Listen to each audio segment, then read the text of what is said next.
Hello बच्चों, कैसे हैं आप सब। देख रहा हूँ सब लोग, बहुत लोग अभी भी कंटिन्यू हैं, पढ़ाई कर रहे हैं, अच्छी बात है। लगे हुए हैं, गुड। ऐसे ही लगे रहना अपने को, और धीरे धीरे सीखते रहेंगे। और पजल में भी रिस्पॉन्ड मुझे अच्छा दिखता है। देखो, ऐसे अलग अलग चीज़ें करते रहना चाहिए, दिमाग लगाते रहना चाहिए, तो फिर अपने में इम्प्रूवमेंट आते रहता है ना। तो आज हम लोग जो भी आगे के एक वीडियो मैंने बनाया था जिसमें आपको वहां से पहले तक के सारे पजल्स के आंसर मैंने बताए थे, तो आज उसके बाद जो पजल्स मैंने पूछे उसके आंसर आपको बताता हूं। तो एक पजल था algebraic identities for eighth, lecture 16। इसमें मैंने पूछा था, ये बहुत सिंपल पजल था, बहुत लोगों ने इसका आंसर दिया था, बहुत सारे लोगों ने इसका आंसर दिया था। पजल था कि एक नदी है, उसके इस तरफ एक शेर है, एक बकरी है, और एक घास का गट्ठर रखा हुआ है। एक आदमी उसको कैसे क्रॉस कराएगा। अगर उसे क्रॉस करने के टाइम में अगर शेर और बकरी साथ में रहे, आदमी नहीं रहा, तो शेर बकरी को खा जाएगा, और बकरी और गट्ठर एक साथ रहे तो बकरी गट्ठर को खा जाएगा। ये वहां पे एक कंडीशन लगा था। तो इसके बहुत सारे आंसर हो सकते हैं, जिसमें से सबसे बेस्ट आंसर मैं आपको बताता हूं कि आदमी पहले बकरी को ले जाएगा। ठीक है, बकरी को क्रॉस करा दिया, वापस आएगा, वापस आके अब वो शेर को ले जाएगा। ठीक है, तो शेर को ले जाके वहां छोड़ देगा, बकरी को वापस ले आएगा। अब बकरी को वापस ले आया, शेर को वहीं पे छोड़ दिया। ठीक है, अब बकरी को लाने के बाद फिर घास को लेके जाएगा और घास को वहां छोड़ देगा। तो शेर तो घास को नहीं खा सकता है ना। फिर वापस आएगा और बकरी को लेके चला जाएगा। हो गया क्रॉस। बहुत सिंपल सा था, पहले लोगों ने आंसर भी दिया था, गुड, बहुत अच्छा। और जिन्होंने नहीं दिया था, सुनो बार बार, समझ जाओगे। दूसरा दूसरा मैंने हेरेंस फॉर्मूला फॉर नाइन्थ लेक्चर 16 में पूछा था। उसमें था कि 8 भाई हैं, या और वो लोग एक ऐसे घर में हैं जहां पे कोई भी टेक्निकल सुख सुविधाएं नहीं है, और वो लोग फिर कैसे टाइम पास, कुछ भी करके टाइम पास कर रहे हैं। तो पहला भाई कॉमिक्स पढ़ रहा है, दूसरा भाई चेस खेल रहा है, तीसरा भाई कुकिंग कर रहा है, फोर्थ भाई सो रहा है, फिफ्थ भाई क्लीनिंग कर रहा है, सिक्स्थ पौधों को पानी दे रहा है, सेवेंथ भाई कुछ लिख रहा है, तो एट्थ भाई क्या कर रहा है, चेस खेल रहा है। कई लोगों ने इसका आंसर दिया था चेस ही खेलेगा ना। अब चेस तो अकेला एक आदमी खेल नहीं सकता है। अब दो भाई, सेकंड भाई चेस खेल रहा था, तो आठवां भाई उसके साथ चेस खेल रहा है। कई लोगों ने इसका आंसर दिया था, गुड। अगला सवाल, जो मैंने अगला पजल पूछा था, तीसरा पजल मतलब इस वीडियो का, कि वो था arithmetic progression for tenth lecture 16 में। क्वेश्चन था, हाँ ये अच्छा क्वेश्चन था, लेकिन कई लोगों ने इसका गलत आंसर दिया, कुछ लोगों ने सही भी आंसर दिया। कि एक लड़के के पास 200 एक लड़के के पास 216 216 चॉकलेट के रैपर्स हैं। शॉपकीपर ने एक स्कीम निकाला है कि अगर आप 6 रैपर्स लाओगे तो आपको एक एक्स्ट्रा चॉकलेट दूंगा। तो 216 रैपर्स के साथ वो कितने चॉकलेट ले सकता है। तो देखो, 216 से 216 डिवाइडेड बाय 6, 216 भाग 6 कितना आएगा, 36। तो 36 तो आ गया। तो जो 36 चॉकलेट्स उसको एक्स्ट्रा मिले हैं, उन 36 के जो रैपर्स होंगे उससे भी तो आ सकता है। तो 36 रैपर्स उसके पास अब फिर से हो गया, उससे 6 चॉकलेट आ जाएंगे, है ना। उस 36 में से 6 चॉकलेट आ सकता है, तो 36 प्लस 6 42 हो गया। अब 6 चॉकलेट फिर से आया, तो उन 6 रैपर्स के साथ वापस से एक चॉकलेट दे सकता है। तो 43 करेक्ट आंसर है उस पजल का। कई लोगों ने आंसर दिया था। उसके बाद आते हैं fourth puzzle, exponents in powers for eighth, exponents in powers for eighth lecture 16। ये एक पजल था, ये एक वीडियो था, इसका पजल था, ये अच्छा पजल था। ये था कि एक बार एक राजा होता है, उसका बहुत बड़ा बागान है, उसमें कोई अगर अंदर जाता है तो बाहर आते टाइम उसको 30 गेट से पास होना पड़ता है, और 30 गेट पे उसका गेट कीपर खड़ा है। और और वो गेट कीपर उससे जितने थैलियां उसके पास होती है उसके बराबर कोकोनट्स उससे ले लेता है, नारियल उतना उससे ले लेता है। तो लास्ट में आके वो किसान कितने कोकोनट लाइक बचा के ला सकता है। तो आंसर है 25, 25 वो बचा के ला सकता है मैक्सिमम। बताता हूं कैसे। 3 बैग है उसके पास, है ना, 3 बैग है, और तीनों में उसने 30 30 30 डाल लिए, 90 हो गया। अब 90 में से क्या करेगा, 3 बैग हो गए, तो पहले गेट पे उसको 3 देना पड़ेगा, दूसरे पे 3 देना पड़ेगा, ऐसे ऐसे 10 गेट पे वो 3 3 3 दे के 30 दे देगा। हाँ, 3 3 पे 30 दे देगा, तो उसके 30 नारियल चले गए और 10 गेट भी पास हो गया। लेकिन 30 वो एक ही थैली से देते रहेगा, तो अब थैली तो 2 ही बचे ना, तो अब थैली 2 ही बचे। तो देखो 10 गेट वो क्रॉस कर चुका है, नारियल उसके पास बचे हैं, 30 चले गए, 60 बचे हैं। अब 2 2 ही देना पड़ेगा, तो वो दूसरे थैली से देना स्टार्ट करेगा, और अब 2 2 ही देगा, तो 15 गेट तक वो 2 2 2 देगा, तो 30 नारियल फिर से खत्म हो गए। तो उसके 60 नारियल खत्म हो गए, लेकिन 25 गेट भी वो क्रॉस कर चुका है ना। अब 5 गेट बचे हैं, तो पांचों को एक एक एक ही देना है ना, क्योंकि अब तो एक ही थैली है उसके पास, तो एक एक एक दे देगा। तो 30 नारियल थे, 5 और दे दिया, कितने बचे? 25, तो 25 करेक्ट आंसर। फिफ्थ में आते हैं, जो कि इससे पहले वाला exponents and powers for 8th lecture 16 में का पजल था, इस अभी जो मैंने बताया वो नारियल वाला। फिफ्थ पजल है क्वाड्रिलैटरल्स फॉर 9th लेक्चर 16 के लिए, कि साकेत एक आदमी है, उसकी आदत है कि जो डेट रहता है वो उतना ही पैसा खर्चता है। तो टोटल 63 रुपए उसके खर्च हुए, तो किस किस डेट पे उसने 63 रुपए खर्च किए? तो ऐसे नॉर्मल आप काउंट करोगे ना, ऐड करके पहला दूसरा तीसरा चौथा पांचवा ऐसे ऐड करोगे तो मुश्किल नहीं आ पाएगा। वो तभी पॉसिबल होगा जब वो फरवरी का एंड होगा 20, और वो भी लीप ईयर के एंड में। आप ये कैलकुलेट करके ऐड करोगे तो खुद ही समझ में आ जाता है। तो 28 फरवरी, 29 फरवरी, 1 मार्च, 2 मार्च और 3 मार्च। तो 28 प्लस 29 कितना हो गया? 57, प्लस 1 मार्च का 1 58, प्लस 2 मार्च 58 प्लस 2 इज 60, और फिर 3 मार्च 60 प्लस 3 इज 63। तो आंसर क्या हुआ? 28 फरवरी, 29 फरवरी, 1 मार्च, 2 मार्च और 3 मार्च। अब आते हैं 6th पहेली पे, जो था similar triangles for 10th lecture 16 में। हाँ, ये बेहतरीन पजल था और ये बहुत फेमस भी है। बताता हूं कैसे। पजल था कि एक किसान है, 3000 केले हैं उसके पास, उसको 3000 किलोमीटर उन केलों को बेचने जाना है, और उसके पास एक ऊंट है, एक कैमल है। अब कैमल को भूख भी लगती है, तो कैमल एक बार में ज्यादा से ज्यादा 1000 बनाना कैरी कर सकता है, अपने ढो सकता है वो, और हर एक किलोमीटर पे एक बनाना खा जाता है। तो पूरा 3000 किलोमीटर जाने में लास्ट में उसके कितने वो केले ले जा पाएगा? बताता हूं कैसे होगा, सुनना ध्यान से। तो एक बात बताओ, अगर ऐसे वो जाने लगे, मीन्स ऐसे जाने लगे, मीन्स समझ रहे हो ना, अगर ऐसे सिंपली कैमल से 1000 किलोमीटर, वैसे तो पॉसिबल ही नहीं हो पाएगा 3000 किलोमीटर कैमल एक बार में लेके चला जाए, वो तो पॉसिबल है नहीं। दूसरी पॉसिबिलिटी है कि वो एक एक करके 1000 ऊंट के ऊपर रखेगा, ले जाएगा, 1 किलोमीटर जाते ही उसे एक केला देना पड़ जाएगा, है ना। तुम सारे पॉसिबिलिटीज ट्राई कर लोगे, उसके बाद जो लास्ट पॉसिबिलिटी होगा वो ये होगा कि तुम मान लो कि एक पहला पॉइंट है और दूसरा पॉइंट है बी, पहला पॉइंट ए, दूसरा पॉइंट बी। तुमने सारे पॉसिबिलिटी ट्राई कर लिया, उसके बाद लास्ट में ये पॉसिबिलिटी आएगा कि पहला पॉइंट ए है, दूसरा पॉइंट बी है। ए से बी का डिस्टेंस 3000 किलोमीटर, ए से बी का डिस्टेंस 3000 किलोमीटर। अब ऊंट पे वो 1000 केला रखेगा और 1 किलोमीटर चलेगा, तो 1 किलोमीटर बाद एक केला उसे देना पड़ेगा खाने को, है ना। एक केला खाने को दे दिया, कितने बचे? 999 बचे।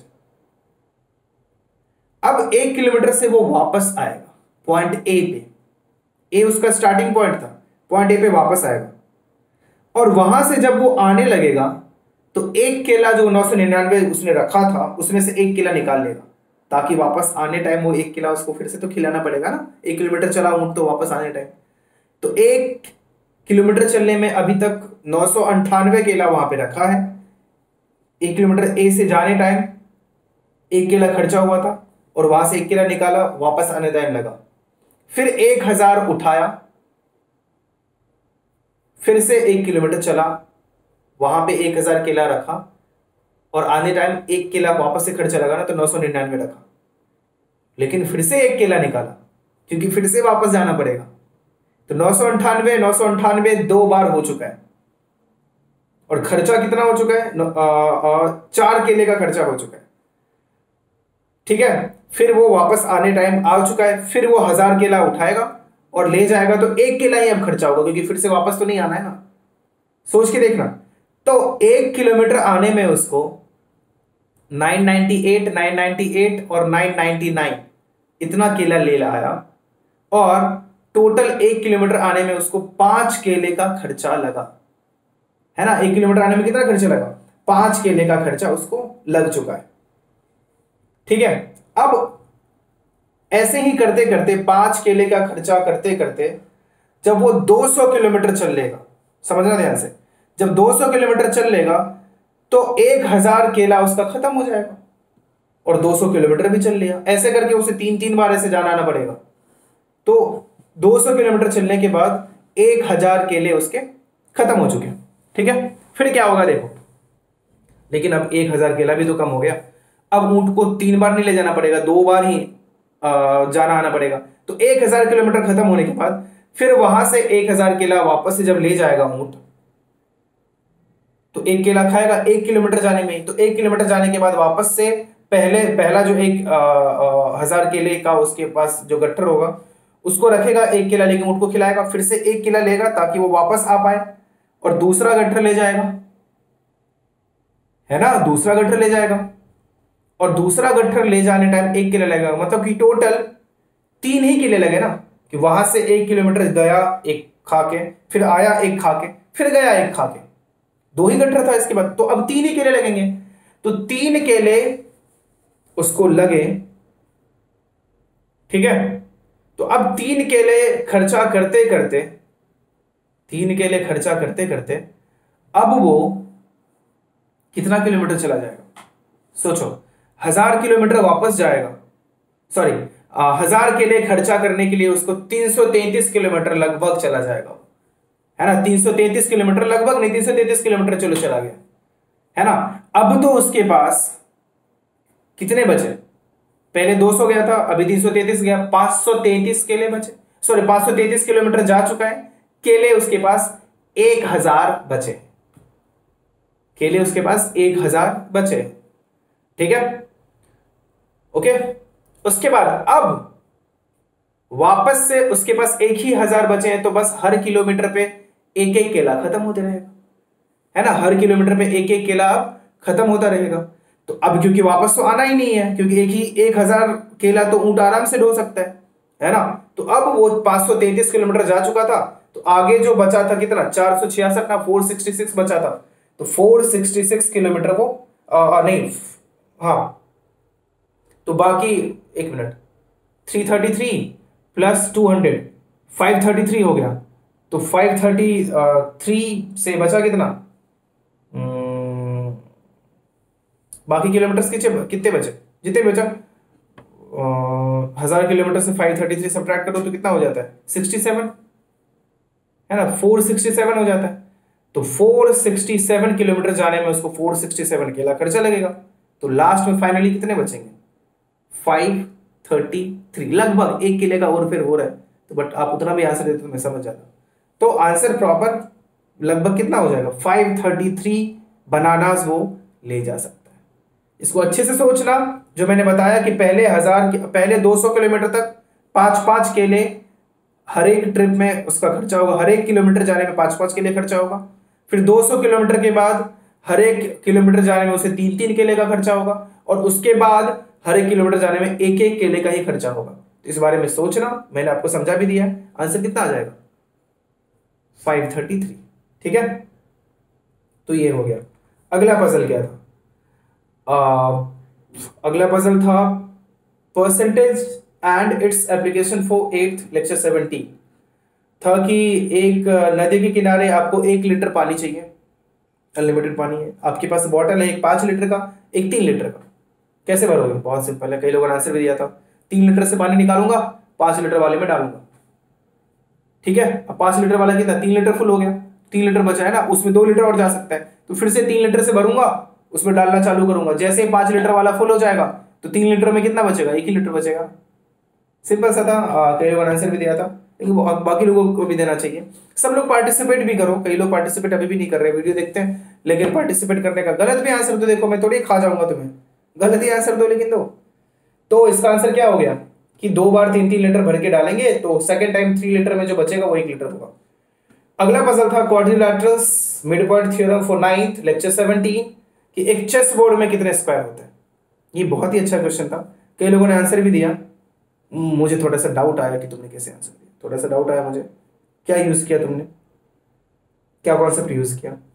देख मुझे डाउट आया थोड़ा जिन्होंने भी आंसर दिया, क्योंकि 2 से 4 बिल्कुल करेक्ट आंसर है, लेकिन इतना इजीली आएगा नहीं वो आंसर। अच्छा क्वेश्चन है, मैं बताता हूँ कैसे।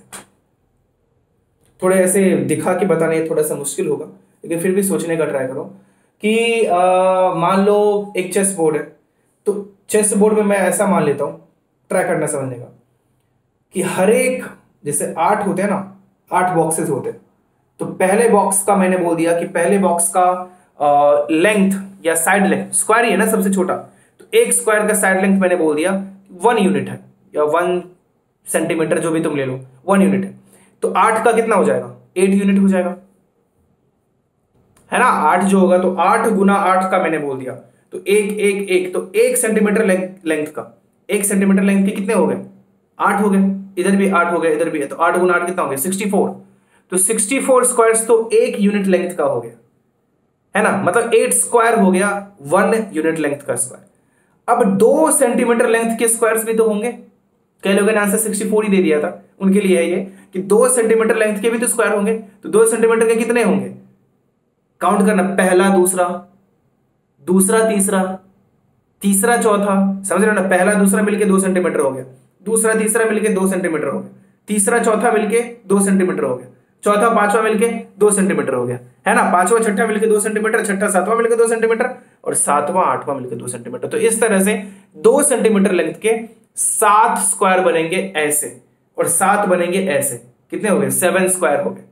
वैसे 3 सेंटीमीटर लेंथ का काउंट करना तो 6 स्क्वायर हो जाएगा, 4 सेंटीमीटर का 5 स्क्वायर, 5 सेंटीमीटर का 4 स्क्वायर, 6 सेंटीमीटर का 3 स्क्वायर, 7 सेंटीमीटर का 2 स्क्वायर, और 8 सेंटीमीटर का 1 स्क्वायर। तो फाइनल आंसर हो जाएगा 8 square plus 7 square plus 6 square plus 5 square plus 4 square plus 3 square plus 2 square plus 1 square. Add करके देखना 204 आएगा आंसर।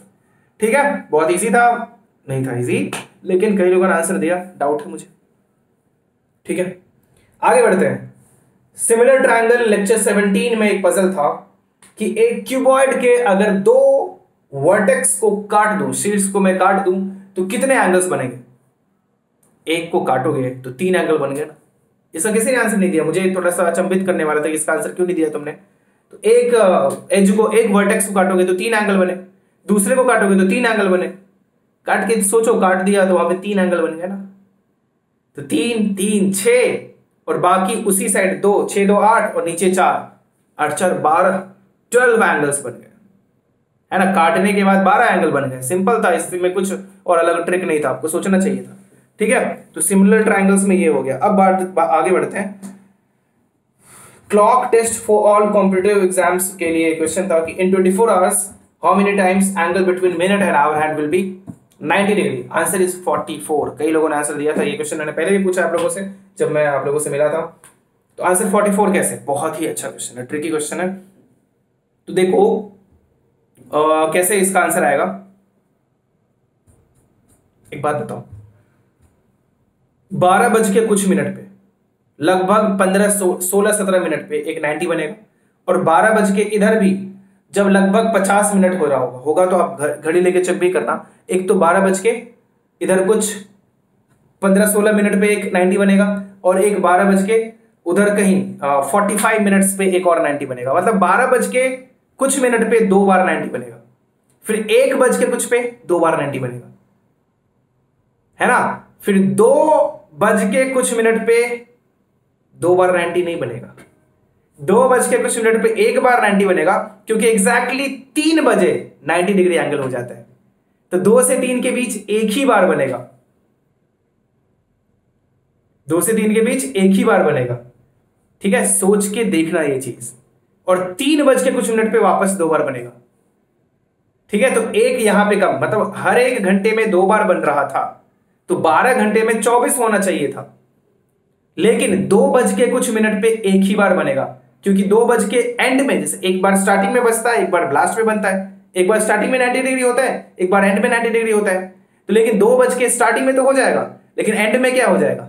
एंड में जब 90 डिग्री बनता हुआ दिखेगा तब तक 3 बज जाएगा, तब तक 3 बज जाएगा। तो 2 बज के कुछ मिनट पे एक ही बार बनेगा, तो होना चाहिए था 24, एक यहां कम हो गया तो 23 हो गए। और यही चीज होगा 8 बज के कुछ मिनट पे।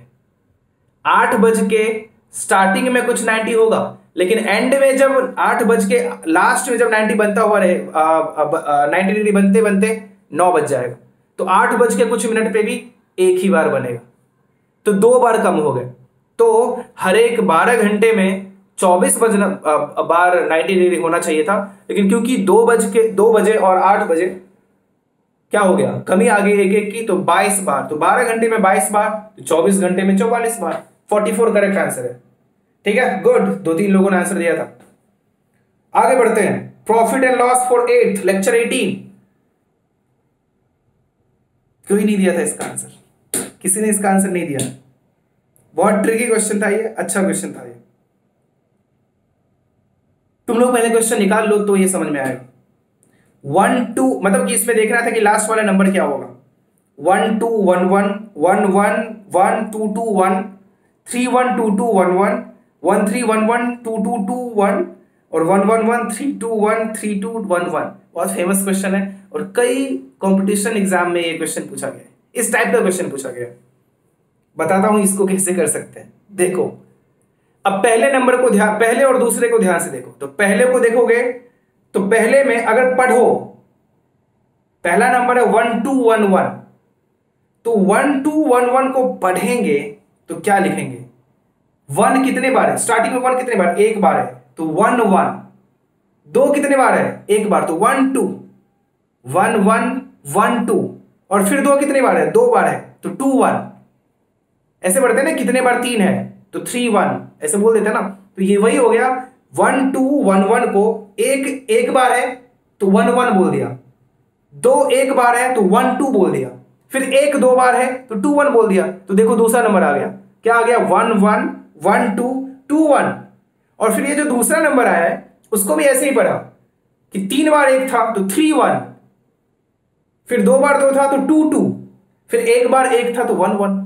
तो देखो तीसरा नंबर वही है। बहुत मजेदार इंटरेस्टिंग पजल था ये, आपको सोचना चाहिए था, कोई बात नहीं, अभी देख लो। फिर तीसरे को पढ़ो तो क्या है? एक बार 3 है तो 1 3, एक बार 1 है तो 1 1, 2 बार 2 है तो 2 2, और 2 बार 1 है तो 2 1। देखो चौथा नंबर बना होगा। और पांचवा नंबर इसी से देखोगे तो 1 1 1 3 2 1 3 2 1 1 आ गया। इसको पढ़ो, 3 बार 1 है तो 3 1, एक बार 3 है तो 1 3, है ना। एक बार 2 है तो 1 2, एक बार 1 है तो 1 1, एक बार 3 है तो 1 3, एक बार 2 है तो 1 2, और 2 बार 1 है तो 2 1। तो फाइनल आंसर हो जाएगा इस पजल का 3 1 1 3 1 2 1 1 1 3 1 2 2 1। ठीक है, ये फाइनल आंसर डन। ये था 11th पजल। उसके बाद अगला पजल था area of parallelogram and triangles for 9th में, लेक्चर 18। इसमें था कि कई लोगों ने इसका भी गलत आंसर दिया था। 2 एरोप्लेन है, एक दिल्ली से निकलता है, एक मुंबई से निकलता है, एक 600 किलोमीटर पर आवर की स्पीड से निकलते हैं, दूसरा 500 किलोमीटर पर आवर की स्पीड से निकलते हैं। तो जब वो मिलेंगे तो दिल्ली के पास कौन सा होगा? अरे जब वो मिल ही गए तो दोनों एरोप्लेन तो एक ही जगह पे है ना यार, दोनों एरोप्लेन एक ही जगह पे है, तो दोनों एरोप्लेन दिल्ली के बिल्कुल सेम ही डिस्टेंस पे है, दोनों एरोप्लेन दिल्ली के सेम ही डिस्टेंस पे है कि नहीं? तो बोल सकते हो कि both planes are equidistant from Delhi, है कि नहीं? ऐसा नहीं कि प्लेन ए पास होगा प्लेन बी। कितना दिमाग लगाने के बाद सोचो तो सही, जब मिल ही गए तो दोनों एक ही जगह पे है ना, तो दोनों प्लेन पास ही सेम ही डिस्टेंस पे होगा। तो इसका वही आंसर होगा कि दोनों प्लेन नियरर होगा दिल्ली से। मतलब सेम डिस्टेंस पे होगा दिल्ली से। अगला पजल था similar triangles for 10th lecture 18। उसमें था कि राम श्याम से पूछता है, इसका एक किसी ने जवाब दिया था कि उतने टाइम तक कोई रहेगा ही नहीं, ये वो। अरे ऐसे नहीं सोचते, तुम्हें क्या पता नहीं रहेगा, मतलब रह भी सकता है, कौन जानता है। और तुम्हें ऐसे नहीं सोचना है नहीं कि वो रहेगा कि नहीं रहेगा, तुम्हें बता रहा है, क्वेश्चन पूछा है। ऐसे तो बहुत सारे क्वेश्चन आते हैं जिसमें तभी तो आपके दिमाग में तभी भी आना चाहिए कि ऐसा होगा ही नहीं, है ना, ऐसा नहीं। वैसे बहुत सारे क्वेश्चन रहते हैं, फिर तो तुम्हें ऐसा सोचने लगोगे साइन कॉस का कोई यूज ही नहीं है, साइन कॉस थीटा पढ़े क्यों, पढ़ते हैं ना फिर भी। और ऐसी भी बहुत सारी चीजें होती है कि यहाँ से वो सन का डिस्टेंस कितना है, कि उस सन तक तुम्हें जाना है क्या, कि यहाँ से सन का डिस्टेंस मापते हो तुम, सूर्य तक जाना है, नहीं जाना है ना, फिर भी डिस्टेंस देखते हैं ना। ऐसे सोचने के लिए कर रहे हैं ऐसे क्वेश्चंस, तब तक बचेगा ही नहीं। तो 6:57 देखना वीडियो में, उस टाइम में एक्चुअली वो 6:57 ही हो रहा था, 6:57 PM था। तो 2,39,99,997 घंटे बाद कितना बजेगा। तो ध्यान से देखो ये नंबर को, तो 2,39,99,997 2,40,00,000 के बहुत पास, 2,40,00,000 के बहुत पास। अभी जो टाइम हो रहा है 24 घंटे बाद वही टाइम होगा क्या, बिल्कुल होगा। 48 घंटे बाद वही टाइम होगा, बिल्कुल होगा। 72 घंटे बाद वही टाइम होगा, बिल्कुल होगा। मतलब 24 के मल्टीपल के बाद वही टाइम वापस से रिपीट होगा ना। तो 240 घंटे बाद वही टाइम होगा, 2400 घंटे बाद वही टाइम होगा, 24 लाख घंटे बाद वही टाइम होगा, और 2,40,000 वो भी तो 24 का मल्टीपल हो गया ना। तो 2,40,000 घंटे बाद वही टाइम होगा, 6:57 होगा। तो ये देखो, ये जो 2,39,99,997 था, ये 2,40,00,000 से 3 घंटे कम था। तो 2,40,00,000 घंटे बाद वापस से कितना बजेगा, 6:57 होगा। लेकिन ये उससे 3 घंटा कम है, तो 6:57 से 3 घंटा पहले क्या टाइम होगा, 3:57। खत्म। आंसर क्या है, 3:57। देखो कुछ यूज भी नहीं करना था। तो इससे आप ये सीख सकते हो कि 24 के मल्टीपल के बाद वापस से वही टाइम रिपीट होता है, सिंपल सा लॉजिक। आगे बढ़ते हैं। Understanding computer lecture 1। Understanding computer lecture 1 का जो पजल था कि 1 कप कॉफी है, 1 कप चाय है, 1 चम्मच कॉफी से निकाल के चाय में डाला, 1 चम्मच चाय से निकाल के कॉफी में डाला। तो बताओ कि कॉफी के कप में ज्यादा चाय है या चाय के कप में ज्यादा कॉफी है। बहुत ही अलग अलग तरह के आंसर आए कि चाय के कप में ज्यादा होगा, कॉफी के कप में ज्यादा होगा। लेकिन किसी ने सही भी जवाब दिया कि दोनों में सेम ही होगा, जितना चाय के कप में कॉफी होगा उतना ही कॉफी के कप में चाय होगा। अच्छे से सोच के देखना, कॉफी के कप में जितना चाय होगा उतना ही चाय के कप में कॉफी होगा। बताता हूं, अगर आपको चाहिए कि मैथमेटिकल फॉर्म से इसको कैसे बताएं तो सुनो। आप क्या करो, मान लो कि 100, अगर 100 लीटर बोलूंगा तो कोई बोलेगा कि ऐसे कैसे 100 लीटर एक कप में रह ही नहीं सकता है। मानने के लिए मान सकते हैं 100, चलो 100 ml बोल देता हूं कि 100 ml है कॉफी एक कप में और 100 ml है टी दूसरे कप में। 1 चम्मच का अमाउंट 5 ml बोल देते कि 5 ml एक चम्मच से एक बार में निकालते हैं। तो इधर से 5 ml निकाला, इधर डाल दिया। तो अब जो ये कॉफी को सी बोल देता हूं, टी चाय को टी बोल देता हूं। तो अब हम लोगों ने सी से 5 ml निकाला और टी में डाल दिया। तो टी में अब 100 ml टी है और 5 ml कॉफी है। तो टी और कॉफी का रेशियो क्या हो गया, 100 और 5 था 20:1, 20:1 हो गया ना, 20:1 हो गया टी और कॉफी का रेशियो। अब उससे वापस से 1 चम्मच निकालते हो, तो 1 चम्मच निकालोगे तो कॉफी कितना आएगा, 20:1 का रेशियो था टी और कॉफी का। तो x x एज्यूम कर लेते हैं, तो 20x और 1x x, तो 20x plus x equals to 5 ml निकाला ना 5, तो 21x equals to 5, x equals to 5/21 है ना, x इक्वल्स टू 5/21। तो वो क्या था, 20:1 था ना, है ना। तो x का वैल्यू 5/21 आया है, तो 20x कितना हो जाएगा, 100/21, है ना। और भी दूसरा तरीका भी हो सकता है, लेकिन मुझे भी यही समझ में आया। तो एक बार 5 ml निकाला, 1 चम्मच निकाला, तो चाय कितना आ गया, 100/21, और कॉफी कितना आया, 5/21। कॉफी कितना आया, 5/21। उसको अब उसमें डाल दिया, तो उसमें अब कितना चला गया कॉफी, 5/21। और इधर कितना बचा, तो पहले कितना था, 5 ml कॉफी था, उससे निकाल लिया, कितना कॉफी निकाल लिया, देख लेना कितना भी निकाल लिया, दोनों देखना। अब अभी कैलकुलेशन इतना बोलूंगा तो उससे बेटर है कि आप करके देखो, है ना। ये कैलकुलेशन करके देखना, इक्वल ही आता है, ठीक है। दोनों में उसमें जितना चाय रहेगा, कॉफी वाले में, चाय वाले में उतना कॉफी रहेगा, ठीक है। करके देखना, आपको आंसर सेम मिल जाएगा। अगला पजल देखते हैं, understanding computer lecture 2। Difference between Christmas and new year is 7 days। सही बात है, 7 दिन का डिफरेंस है। तो जो वो दिन होगा, क्रिसमस को जो डे होगा, न्यू ईयर को भी वही डे होता है। सही बात है। तो 2015 में ऐसा नहीं हुआ था, किसी साल ऐसा नहीं होता है। वो जो क्रिसमस होता है, अगर 2016 का क्रिसमस है, तो न्यू ईयर तो 2017 का होता है ना। क्रिसमस 2016 का है, तो न्यू ईयर किसका होगा, 2017 का होता है ना। तो बेवकूफ बनाने वाला काम था। तो 2015 के नए साल को और 2015 के ही क्रिसमस के बीच लगभग पूरा साल का अंतर हो गया ना। 7 दिन का अंतर रहा। किसी ने सही भी इसका जवाब दिया था। गुड, बहुत अच्छा। बाकी लोग भी सोचिए, ठीक है। अगला पजल था कंपाउंड इंटरेस्ट फॉर 8th, जो अभी लेटेस्ट वीडियो था, उसमें था कि 1 रुपए के 40 बर्ड्स आते हैं, 3 रुपए का एक कबूतर आता है, 5 रुपए का एक चिकन आता है। तो 100 रुपए में 100 बर्ड्स कैसे आएगा। इसको भी XYZ करके कर सकते हो, ठीक है। आराम से वो आप इक्वेशन सॉल्व करोगे तो हो जाएगा। लेकिन मैं आंसर बता देता हूं कि 80 बर्ड्स लेगा, 2 रुपए का आ गया। 80 बर्ड्स आ गया, 2 रुपए का। 1 कबूतर लेगा, 3 रुपए का आ गया। 3 रुपए का एक कबूतर आ गया। और 19 चिकन लेगा, कितने रुपए का आएगा, 95 रुपीज का आएगा। तो चिकन 95 रुपीज का, कबूतर 3 रुपए का, और बर्ड्स 2 रुपए का। ऐड करके रुपए भी 100 रुपए हो गए। और बर्ड्स देखो तो 80 बर्ड्स थे, एक कबूतर था, 81 हो गया, और 19 चिकन, तो 81 + 19 100 बर्ड्स भी हो गए, 100 रुपीज भी हो गया। तो 100 रुपए में 100 बर्ड्स हो गए, है ना। हो गया, सारा पजल हो गया। सारे पजल का आंसर मैंने बता दिया। देखो,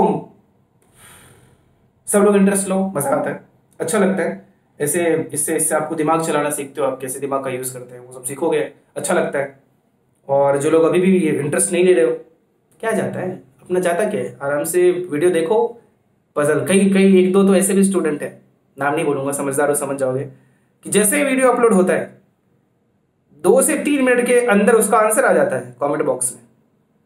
वीडियो नहीं देखते हो, सीधे एंड में जाते हो, पजल देखते हो। कोई बात नहीं, अच्छी बात है, ठीक है, गुड। मैं इसको गलत नहीं बोलता हूँ, बाकी लोग भी ऐसा करो। ऐसा या जैसे भी आप पूरा वीडियो देखो, उसके बाद पजल का आंसर दो, लेकिन आंसर दो, गलत सही जैसा भी हो, पार्टिसिपेट करो। सीधी सी बात है, पार्टिसिपेट करो, ऐसा चुप मत रहो। कोई यहाँ पे आपको जज करने नहीं बैठा है। या चाहिए तो अपना नाम कुछ अलग सा रख दो, है ना। कोई फायदा नहीं है, मतलब अपना ही नाम से आओ और आंसर दो, ठीक है। तो चलो, ऐसे ही हम लोग और सीखते रहेंगे, और दिमाग में नेगेटिव चीजें नहीं लाएंगे, अच्छी चीजें लाते रहेंगे और सीखते रहेंगे। उससे मुझे भी थोड़ा सा अप्रिसिएशन मिलेगा, पैसे तो मिलेंगे नहीं, है ना। अप्रिसिएशन ही मिलेगा, उससे मैं और वीडियोस बनाऊंगा, ठीक है। तो आज के लिए इतना ही, thank you so much, bye bye.